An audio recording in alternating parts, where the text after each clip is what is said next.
मोअज़्ज़ज़ नाज़रीन अस्सलाम वालेकुम। नाज़रीन, इस वीडियो में हम बात करेंगे इंग्लिश उस्मान के वॉल्यूम 1 to 5 के पार्ट 7 यानी कि लास्ट पार्ट के बारे में। इस लास्ट पार्ट का आगाज करने से पहले मेरी आपसे रिक्वेस्ट है कि अगर आपने अभी तक बिलाल की वॉइस चैनल को सब्सक्राइब नहीं किया तो प्लीज सब्सक्राइब करके बेल आइकन पर लाजमी से क्लिक कर लें ताकि नेक्स्ट वॉल्यूम का नोटिफिकेशन आपको सबसे पहले मिल सके और आज हमेशा की तरह हम पहले ही दिन कंप्लीट वॉल्यूम अपलोड करें तो आपको नोटिफिकेशन आ जाए। तो चलिए बात करते हैं लास्ट पार्ट के बारे में। एपिसोड के आगाज में हम देखते हैं कि उस्मान साहब कोनिया की जानिब जा रहे होते हैं और उनके सिपाही भी उनके साथ होते हैं। इधर कोनिया महल में हम देखते हैं कि बेंदर सुल्ताना से कहता है, हमने कोनिया शहर की उस जगह की निशानदेही कर ली जहाँ उस्मान छुपा हुआ है। हर एक पर नजर रखी जा रही है। आपके हुक्म का इंतजार है, आप फिक्र ना करें, मैं उसे जल्द अज जल्द आपके पास लाऊंगा। जवाबन सुल्ताना कहती है, उसे फौरी तौर पर तलाश करो बेंदर। इसलिए हमें वहाँ पे हुसैन आता है और कहता है, हमें उस्मान मिल गया। यह सुनकर बेंदर कहता है, वालिदा सुल्ताना मुझे इजाजत दें, मैं उस गद्दार को आपके पास लाऊंगा। इस पर सुल्ताना कहती है, अगर खाली हाथ आए बेंदर तो मैं तुम्हें उसके साथ जिंदान में डाल दूंगी। मैं उन सबको कोनिया के मैदान में लटकाऊंगी। इसके बाद कोई भी बगावत के बारे में नहीं सोचेगा। जल्दी करो बेंदर, उनकी हर सांस हमें नुकसान पहुंचाती है। इसके साथ ही बेंदर हुसैन के साथ चला जाता है। उनके जाने के बाद सुल्ताना कहती है, चाबदार के बेंदर, मुझे धोखा देने की कोशिश करोगे, मैं तुम्हें दर्दनाक अज़ियत दूंगी। इधर हम देखते हैं कि मंगोलों के मंजनी के लेने के बाद क्या सिपाही यानी शहर में पहुंच जाते हैं और जरकुतै मुसलसल चिल्लाते हुए कुमरान अब्दाल को पुकार रहा होता है। इसलिए हमें वहाँ पे खातून पहुंच जाती है और ये मंजर देखकर बहुत परेशान हो जाती है। आयशा खातून कहती है, सिपाहियों फौरन कुमरान अब्दाल को ढूंढ कर लाओ। जरकुतै एकदम से घोड़ा गाड़ी से कूद कर आगे बढ़ता है और करबे खातून को लेकर गोरबस की जानिब बढ़ते हुए कहता है, मदद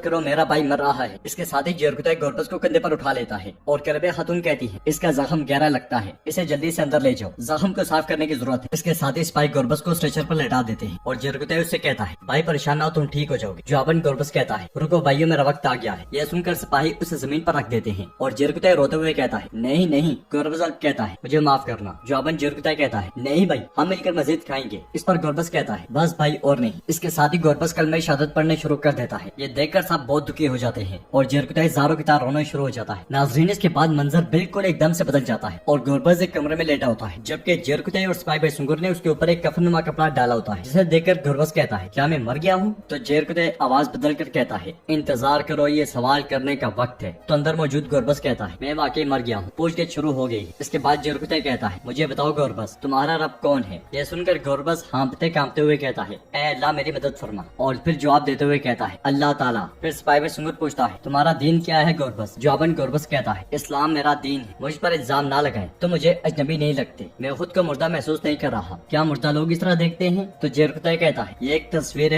है। आओ और उन सेबों का हिसाब दो जो तुमने जरकुतै से चुराए थे। इस पर गोरबस परेशान होते हुए कहता है, सेब? कौन सा सेब? फिर कहता है, जरकुतै मुझे अपने हक के लिए माफ कर दो। क्या उसने मुझे माफ नहीं किया? तो बाहर से जरकुतै कहता है, जानने के लिए थोड़ा इंतजार करो, यहाँ लिखा है नहीं, उसने तुम्हें बिल्कुल माफ नहीं किया। ये सुनकर गोरबस बहुत परेशान हो जाता है जबकि जरकुतै की हरकतें देखकर सिपाही भाई सुंगर बड़ी मुश्किल से अपने हंसने की आवाज को रोकता है और गोरबस पूछता है, क्या आपके पास सेब हैं? क्या मैं जन्नत में जा रहा हूँ? इस पर सिपाही भाई सुंगर कहता है, सिपाही गोरबस, तुम्हें ये तब सोचना चाहिए था जब तुमने हराम माल खाया था। इस पर गोरबस कहता है, आप मुझे सिर्फ एक सेब के लिए जला देंगे क्या? इसके साथ ही वो दोनों उसके चेहरे से कपड़ा हटा देते हैं और जरकुतै कहता है, आपने जो सेब खाया वो आपके लिए हलाल था। मुझे हुक्म दो कि मैं तुम्हें सारे का सारा दरख्त खिला दूं। उठ जाओ भाई। इसके साथ ही वो गोरबस को उठाकर बिठा देते हैं। तो गोरबस कहता है, क्या आप लोग भी मर गए? क्या मैं मर नहीं गया? इस पर सिपाही भाई सुंगर कहता है, नहीं मरे। इसके साथ ही गोरबस बेयकीनी की कैफियत में जरकुतै की जानिब देखता है और पूरा यकीन होने पर जब जरकुतै को मारने लगता है मगर उसे पेट में तकलीफ महसूस होती है तो वो कहता है, मैं तुम्हें मार डालूंगा जरकुतै। तो जरकुतै उसे लटाते हुए कहता है, तुम मुझे मारने जा रहे हो, पहले सो जाओ, सोएं, आराम करें और अपनी सेहत का ख्याल रखें, तो मुझे बाद में मार लेना। फिर सिपाही भाई सुंगर कहता है, आप पहले आराम कर लें, फर्ज हमारा मुंतजिर है, चलो जरकुतै। इसके साथ ही वो दोनों उठकर चले जाते हैं और गोरबस खुश होते हुए कहता है, मैं नहीं मरा। उधर कोनिया महल के एक मुकाम पर बेंदर हुसैन और सिपाहियों के साथ उस्मान साहब का इंतजार कर रहा होता है और खिड़की से बाहर की जानिब देखते हुए पूछता है, हुसैन कहाँ है वो? हुसैन के जवाब न देने पर बेंदर कहता है, हुसैन तुमने वही किया ना जो मैंने तुम्हें खत में कहा था? जवाबन हुसैन कहता है, वही किया जनाब, वही किया। ये सुनकर बेंदर कहता है, खुदा ना करे उसके बरक्स कुछ हो। इसके साथ ही उस्मान साहब सिपाहियों के साथ वहाँ पहुँचते हैं और खिड़की से बाहर की जानिब देखते हुए बेंदर उस्मान साहब से कहता है, सब कुछ तैयार है जैसे आपका हुक्म था जनाब, लेकिन अस्मेहान उसने अली सज्जो के सबसे माहिर जंगजू का एक दस्ता मंगवा लिया है। ये मुआवजों का लश्कर सुल्तान के इख्तियार में रखा गया है, वो हमारा इंतजार कर रहे हैं। इस पर उस्मान साहब पूछते हैं, ठीक है, क्या सुल्तान मसूद और कुनूर ठीक है? जवाबन बेंदर कहता है, फिलहाल वो ठीक है, लेकिन जब मैंने कहा कि मैंने आपको गिरफ्तार कर लिया है तो उस्मेहान ने कहा कि वो शहर के चौक पे उनके सर काट दे, वो हमारे इंतजार में है। जवाबन उस्मान साहब कहते हैं, तुम्हारे मुताबिक उस्मेहान के सामने खड़े होने पर एक दुश्वार जंग का सामना करना होगा, क्या तुम डरते हो? तो बेंदर कहता है, अल्लाह ना करे, अस्तगफिरुल्लाह, हम अब गलत जगह पर वापस जाने से डरते हैं, सही रास्ते पर आने वाली मौत से नहीं। यह सुनकर उस्मान साहब बहुत खुश होते हैं और कहते हैं, आओ जंगजू को लिबास दो। इसके साथ ही बेंदर के सिपाहियों ने लिबास دینے لگ جاتے ہیں اور عثمان صاحب چوغا اتار کر ہتھیار بیندر کے حوالے کر دیتے ہیں. پھر بیندر سے کہتے ہیں مجھے باندھ دو. یہ سن کر بیندر حسین سے رسی لے کر عثمان صاحب کے ہاتھ باندھنے لگ جاتا ہے. ادھر دیوان میں سلطانہ سلطان مسعود کے پیچھے جا کھڑی ہوتی ہے اور کہتی ہے افسوسناک، اب اس تخت کے سامنے موت کا انتظار ہے جس پر وہ کبھی بیٹھتے تھے. تم اسی شہر میں مرو گے جس پر تم حکومت کرتے تھے مسعود. یہ سن کر سلطان مسعود کے وفادار کمانڈرز پریشان ہو جاتے ہیں. پھر سلطانہ کونور سے کہتی ہے اور تم عثمان کے جنگجو کونور، آپ جن وزیروں کے کماندار تھے اور جہاں پلے پڑھے اسی علی سلجوق میں بھی جان دیں گے. آپ کے آقا عثمان بے نے جنہوں نے آپ کو اس حد تک پہنچایا وہ بھی جلدی آپ کے ساتھ شامل ہوں گے. یہ سن کر کونور کہتا ہے عثمان بے. پھر سلطان کہتے ہیں ہم نے اپنی جانیں وقف کر دی، تاہم ہمارے بعد آپ زیادہ دیر زندہ نہیں رہ سکتے. کبھی یہ سوچے کہ جب آپ مر جائیں گے اور اس دنیا سے چلی جائیں گے تو آپ کو آپ کے تمام اعمال کا جواب دینا پڑے گا. اس پر سلطانہ مسکراتے ہوئے کہتی ہے تمہیں مارنے کے بعد میرے پاس سوچنے کے لیے کافی وقت ہوگا، فکر نہ کرو مسعود. پھر سلطان مسعود کے وفادار کمانڈرز کو پریشان دیکھ کر سلطانہ ان کے پاس آتی ہے اور پوچھتی ہے یہ کیا ہے کمانداروں، کیا آپ پریشان ہو؟ اس پر کورکماس کہتا ہے یہ ہماری حدود میں شامل نہیں والدہ سلطانہ، ہم وہی کرتے ہیں جو آپ حکم دیتی ہیں. اس کے بعد دوسرا کمانڈر کہتا ہے آپ کے الفاظ ہمارے لیے حکم کی مانند ہیں. تو سلطانہ کہتی ہے میں نے بھی ایسا ہی سوچا. ایک اندازے کے مطابق کونیا میں جلات کی تعداد بہت زیادہ ہے. کافی دیر انہیں گھورنے کے بعد آخرکار سلطانہ آگے بڑھ جاتی ہے. اس لیے وہاں پہ کرابل آتا ہے اور کہتا ہے جناب بیندر کی جانب سے خبر ہے عثمان پکڑا گیا ہے. یہ سن کر کماندار مزید پریشان ہو جاتے ہیں. کماندار کے ساتھ ساتھ سلطان مسعود اور کونور بھی کافی زیادہ پریشان ہوتے ہیں کیونکہ وہ عثمان صاحب کے اس منصوبے کے بارے میں بالکل نہیں جانتے. جبکہ سلطانہ مسکراتے ہوئے کہتی ہے آخرکار ڈھول بجاؤ، جشن کا انتظام کرو، لے جاؤ انہیں. یہ سن کر سلجوقی سپاہی کونور اور سلطان کو وہاں سے لے کر چلے جاتے ہیں اور سلطان علاؤالدین بیٹھے مسکرا رہے ہوتے ہیں. جبکہ باہر سے بیندر عثمان صاحب کے سپاہیوں کے ساتھ ہی انہیں لے کر آگے بڑھ رہا ہوتا ہے اور عثمان صاحب کے سپاہیوں نے سلجوقی روپ اختیار کیا ہوتا ہے. کافی دیر آگے بڑھنے کے بعد وہ سلطان کے دیوان کے باہر پہنچتے ہیں. ادھر یعنی شہر کے زندان میں بینگیا خاتون دعا مانگ رہی ہوتی ہے. سب ظاہر ہے مجھ سے خطا ہو گئی میرے اللہ، اے خدا تو اپنے مجرم بندے کو معاف کر دیتا ہے، مجھے بھی معاف کر دے میرے اللہ، آمین آمین آمین. دعا مانگتے ہوئے بینگیا خاتون کی آنکھیں نم ہو جاتی ہیں. اس لمحے چچک روتی تڑپتی ہوئی وہاں پہنچتی ہے. ایل چچک کو دیکھ کر بینگیا خاتون بہت خوش ہوتی ہے اور ایک دم سے اس کے پاس جاتی ہے. ایل چچک کہتی ہے مجھے معاف کریں اماں، میں آپ کی حفاظت نہیں کر سکی. جواباً بینگیا خاتون کہتی ہیں لیکن در کی کتاب مجھے معاف کر دیں، میں نے تمہیں اپنے پیچھے گھسیٹا اور مجھ سے غلطی ہو گئی. پھر اس سے پیار کرتے ہوئے کہتی ہے میری طرح مت بنو، اپنی لالچ کو شکست دو میری بیٹی، اے میرے پھول. جبکہ ایل چچک کی آنکھوں سے پانی کی طرح آنسو بہ رہے ہوتے ہیں. ادھر بیندر عثمان صاحب کو انہی کے جانبازوں کے سار میں لے کر سلطان کے دیوان میں داخل ہوتا ہے. عثمان صاحب کو بندہ ہوا دیکھ کر ان کے وفادار کمانڈرز بہت زیادہ پریشان ہو جاتے ہیں اور عثمان صاحب کی تلوار بیندر کے ہاتھ میں ہوتی ہے. بیندر سلطان کو سلام کرتے ہوئے کہتا ہے سلجوق ریاست کے عظیم سلطان اور والدہ سلطانہ، آپ کے سامنے غداروں کا سرغنہ عثمان بے حاضر ہے. اس کے ساتھ ہی عثمان صاحب کے جانباز دکھانے کے لیے عثمان صاحب کو گھٹنوں کے بل بٹھانے کی کوشش کرتے ہیں مگر عثمان صاحب انہیں پیچھے دھکیل دیتے ہیں اور وہ ایسے ظاہر کرتے ہیں کہ کسی کو بالکل بھی شک نہیں ہوتا. کچھ دیر بعد سلجوقی سپاہی کونور اور سلطان مسعود کو بھی لے کر آ جاتے ہیں اور انہیں گھٹنوں کے بل بٹھا دیا جاتا ہے. ان تینوں کو دیکھ کر سلطانہ کہتی ہے اور آخرکار تمام غدار تینوں غدار ایک ساتھ میرے سامنے کھڑے ہیں اور اپنی موت کا انتظار کر رہے ہیں. اس کے ساتھ ہی عثمان صاحب سلطان مسعود کو پکڑ کر کھڑا کرتے ہیں. تو سلطان علاؤالدین کہتے ہیں عثمان بے کیا میں نے یہ سب دھوکہ اس لیے کھایا کہ میں نے آپ کو سپاہی نہیں بھیجی؟ جواباً عثمان صاحب کہتے ہیں سلطان محترم اس سب کی ایک وجہ ہے. سلطان پوچھتے ہیں کیا وجہ؟ میں آپ کی آخری سانس لینے سے پہلے جاننا چاہتا ہوں. جواباً عثمان صاحب کہتے ہیں آپ نے زندہ رہنے کے لیے دشمنوں کے ساتھ اتحاد کیا ہے لیکن یہ کوئی دشمن نہیں ہے، اس نے بہت سے جنگجو کو قتل کیا، کئی بے گناہ لوگ اس نے ایمان کے ہاتھوں مارے گئے اور آپ نے بھی والدہ سلطانہ کے بہت سے برے کاموں کو نظر انداز کیا ہے. آپ نے بہت سے بے گناہ لوگوں کو مار ڈالا. سلطانہ نے میری زمینوں میں بیماریاں پھیلائی، میرے بیٹے کو زہر دیا، میری بیوی کو قید کیا، ترکوں کو دھوکہ دیا، اسلام سے غداری کی. آپ اس سب کی ادائیگی کریں گے، اب وقت آ گیا ہے. یہ سن کر سلطانہ کہتی ہے اگر آپ کے بہتان ختم ہو گئے ہوں تو. مگر سلطان سلطانہ کی بات کرتے ہوئے کہتے ہیں والدہ محترمہ کیا عثمان بے کی باتوں میں کوئی صداقت ہے؟ جواباً سلطانہ کہتی ہے سلطان آپ تخت کی خواہش کرنے والوں کی باتوں پر کان نہ دھریں، یہ سب بہتان ہے، اب بہت ہو گیا، غدار آج مریں گے. اس کے ساتھ ہی بیندر عثمان صاحب کی تلوار اٹھاتے ہوئے کہتا ہے تھوڑا انتظار کریں والدہ سلطانہ، کیا عثمان کی تلوار اس کے مرنے کے بعد میری ہو جائے گی؟ جواباً سلطانہ کہتی ہے جو چاہو کرو بیندر. تو بیندر کہتا ہے آپ کتنی بار ایسی چیزیں دیا کرتے تھی جو آپ کی نہیں ہے اسمیان سلطانہ. پھر عثمان صاحب بیندر کی بات کو آگے بڑھاتے ہوئے کہتے ہیں بالکل ایک تخت کی طرح، کیا ایسا نہیں ہے بیندر؟ تو بیندر سر جھکاتے ہوئے عثمان صاحب کی بات کی تائید کرتا ہے. عثمان صاحب مزید کہتے ہیں تخت ان کا نہیں ہے اور وہ اسے دوسروں کے ساتھ بانٹنے کی کوشش کر رہے ہیں. صورتحال بدلتی ہوئی دیکھ کر سلطانہ کا ہاتھ اس کے خنجر پر چلا جاتا ہے اور بیندر عثمان صاحب کی تلوار فضا میں بلند کرتے ہوئے کہتا ہے جناب عثمان صاحب کی تلوار اور کلام. اس کے ساتھ ہی عثمان صاحب اپنے رسی پھینک دیتے ہیں اور بیندر عثمان صاحب کی تلوار ان کی جانب اچھال دیتا ہے. دیکھا دیکھی عثمان صاحب کے جانباز اپنے چہروں سے نقاب ہٹا دیتے ہیں اور تمام کے تمام لوگ سلجوقی سپاہیوں پر دعویٰ بول دیتے ہیں. سلطان بھی یہ دیکھ کر ہکے بکے رہ جاتے ہیں اور عثمان صاحب کے وفادار کمانڈرز بھی سپاہیوں کو دبوچ لیتے ہیں. دیکھا دیکھی تمام کے تمام سلجوقی سپاہی بے بس نظر آتے ہیں اور عثمان صاحب تلوار بے نیام کر کے بازو ہوا میں پھیلاتے ہوئے کہتے ہیں اب تخت سلطان مسعود کا ہے. یہ کہتے ساتھ ہی عثمان صاحب سلطان مسعود کے رسیاں کاٹ ڈالتے ہیں اور سلطان مسعود کہتے ہیں علاؤالدین اس نے بغیر خون بہائے تخت مجھے سونپ دیا. जवाबन सुल्ताना कहती है, हम खून बहाए बगैर हथियार नहीं डालेंगे मसूद, आज तुम सब मरोगे, लेकिन तुम बेअंतर, तुमने सबसे बड़ी गद्दारी की, तुम्हारी मौत आसान नहीं होगी। ये सुनकर बेंदर थोड़ा घबरा जाता है और सुल्ताना मजीद कहती है, यकीनन इतनी बड़ी गद्दारी पहले ना देखना हमाकत। इसके साथ ही कमरे का दरवाजा खुलता है और नईमान मंगोल नौकरों की एक बड़ी तादाद के साथ कमरे में दाखिल होता है। ये देखकर उस्मान साहब, सुल्ताना और बेंदर को बहुत गुस्सा आता है और नईमान आगे बढ़ते हुए कहता है, अस्मेहान। इसके साथ ही उस्मान साहब और नईमान घूरते हुए एक दूसरे की जानिब देखते हैं और बॉलम यहीं पे मुकम्मल होता है। नाजरीन, ये बॉलम कंप्लीट तो हो गया है, लेकिन इसके बाद का जो बॉलम आने वाला है बहुत ही ज्यादा जबरदस्त दमदार होने वाला है और नए कैरेक्टर्स आने वाले हैं। काफी ज्यादा नुकसान उठाना पड़ेगा यहाँ पे उस्मान साहब को भी। देखते हैं कि यहाँ से उस्मान साहब बच पाएंगे या नहीं बचते, या फिर उस्मान साहब को कैद कर लिया जाएगा, क्योंकि नईमान एक बड़ी फौज के साथ आया है। बाकी इस कंप्लीट बॉलम के बारे में आपकी क्या राय है? आप इसे 10 में से कितने नंबर देंगे?